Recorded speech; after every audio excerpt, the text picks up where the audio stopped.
तेज प्रताप यादव इस टाइम पर social media पे ये नाम बहुत तरीकों से चल रहा है। एक टाइम था जब पप्पू की इमेज के हिसाब से राहुल गांधी को ऐसे उनका पीआर ट्विस्ट किया जाता था। हर कोशिश, जितनी भी कोशिश वो करते थे, उनको हमेशा पप्पू की नजरों से देखा जाता था। कुछ ऐसा ही तेज प्रताप यादव के साथ भी इस टाइम पर हो रहा है।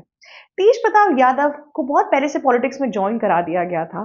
पहले वो आरजेडी का एक पार्ट थे, पर उनके एक लव अफेयर और मोहब्बत की कहानी की वजह से आज वे आरजेडी का एक पार्ट नहीं रहे। जी हाँ, बहुत इंटरेस्टिंग सी कहानी है। तेज प्रताप यादव की शादी 2007 में करा दी थी लालू प्रसाद यादव ने। वो एक पॉलिटिकल वेडिंग थी। ना वहां पे उनकी उनकी समझ बैठी, ना प्यार था, ना कुछ था। जीवन में आगे बढ़ते गए और फिर उनकी मुलाकात हुई इस महिला से, जिससे उनको बहुत प्यार हो गया। उन्होंने एक पिक्चर ऑफिशियली पोस्ट कर दी, जिसके बाद से लालू प्रसाद यादव को बहुत गुस्सा आया। उनके साम्राज्य पर बात आ गई थी, उनके नाम पर बात आ गई थी। उन्होंने सीधा सीधा तेज प्रताप यादव को अपने पार्टी से ही बस नहीं निकाला, घर से निकाला, जायदाद से निकाला और हर चीज से निकाल कर बेदखल कर दिया। फिर भी तेज प्रताप यादव ने अपना हौसला नहीं छोड़ा। उन्होंने उस प्रेमिका के साथ अपना जीवन व्यतीत करने का सोचा और साथ ही साथ अपनी नई पार्टी भी बना ली।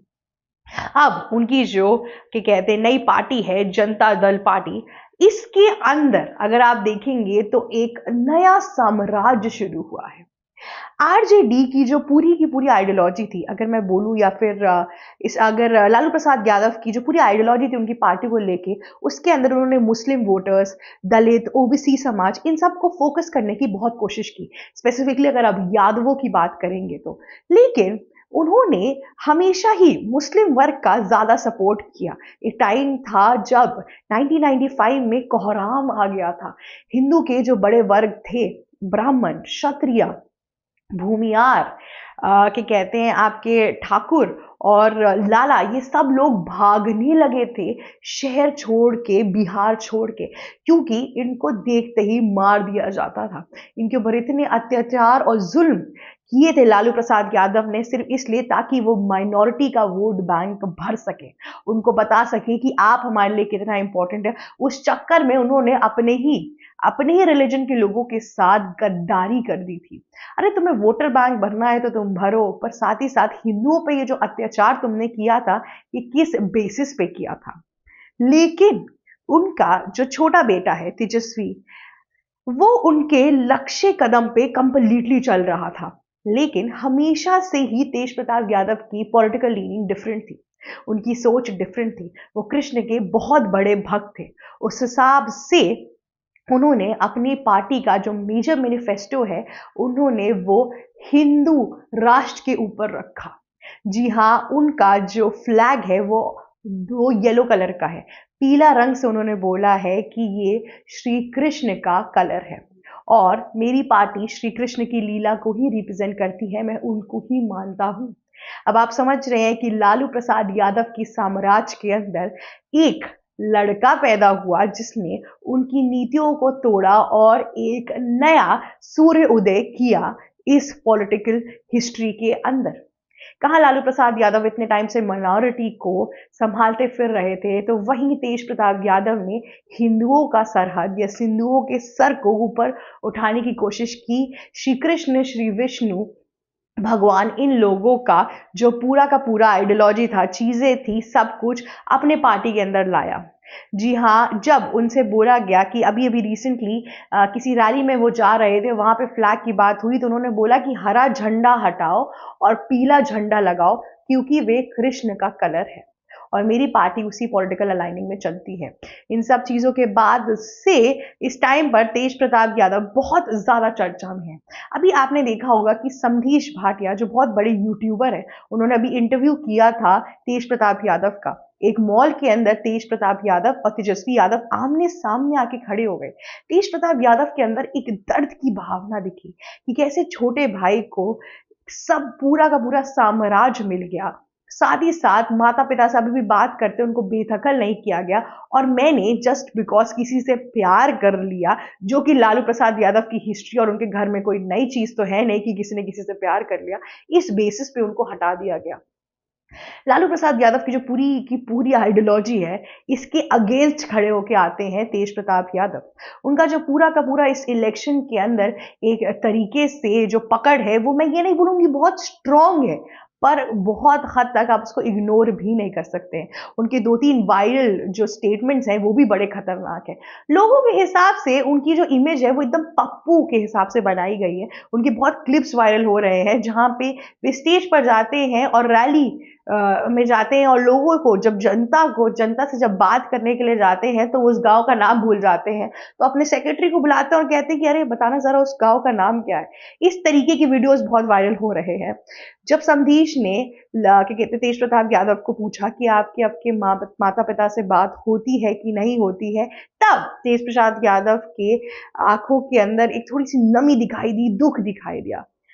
इस हिसाब से तो पूरी आइडियोलॉजी इस टाइम पे चल रही है।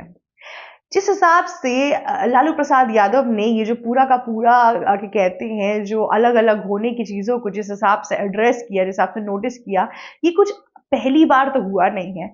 ऐसा तो है नहीं कि तेज प्रताप यादव इकलौते ऐसे हैं जो ऐसा साम्राज्य और चीजें बना के उन्होंने खड़ा किया है। गांधी परिवार में भी सिमिलर एग्जाम्पल्स हुए हैं। गांधी परिवार के अंदर भी मेनका गांधी ने कांग्रेस को छोड़ा और बीजेपी को ज्वाइन किया। वरुण गांधी, उनका तो इतना बड़ा नाम था, यूपी के अंदर हिंदुत्व को आगे बढ़ाने के लिए सबसे पहले अगर लहर और पहर किसी ने जो बहुत दूर तक छेड़ी थी, वो थे वरुण गांधी। और आज की डेट में उन्हें कोई पूछ भी नहीं रहा है। तो ऐसा ऐसा कुछ पहली बार नहीं हुआ है कि ऐसी एक खानदान के लोगों ने अलग अलग पार्टी का एग्जाम्पल लिया है, चीजें ली हैं या कुछ भी ऐसा है। ऐसा बहुत बारी हुआ है। और जब जब ये सारी चीजें हुई हैं, तब तब ऐसा नहीं है लोगों की आइडियोलॉजी और चीजें चेंज नहीं हुई है या उनको सक्सेस हासिल नहीं हुई है। चीजें हुई हैं।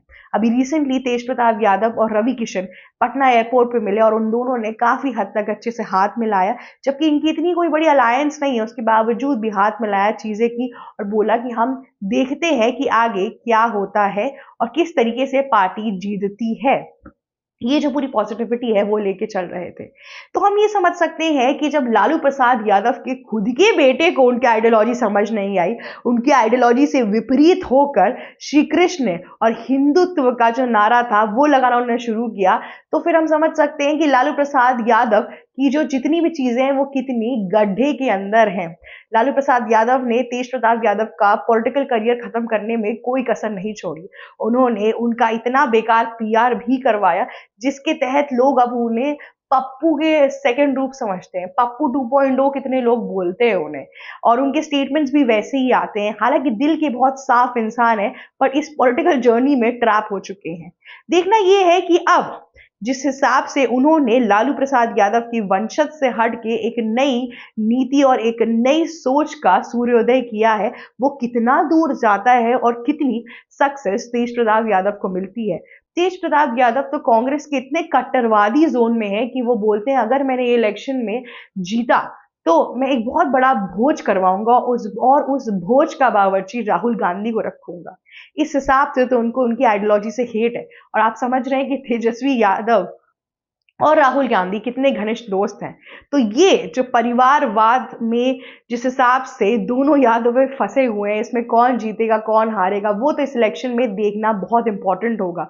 पर देखते हैं कि तेज प्रताप यादव का ये जो पूरा गेम है ये कितनी दूर चल पाता है इंडिपेंडेंटली, बिना अपने परिवार के या बिना अपने लेगेसी के। आज के लिए बस इतना ही।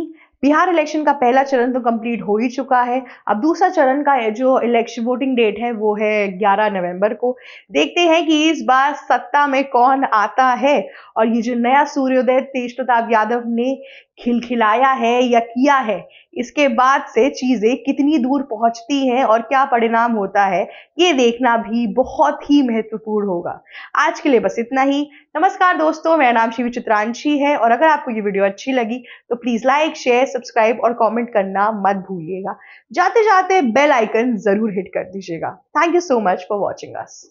एबीसी हिंदी न्यूज, आज ही जुड़िए हर खबर के साथ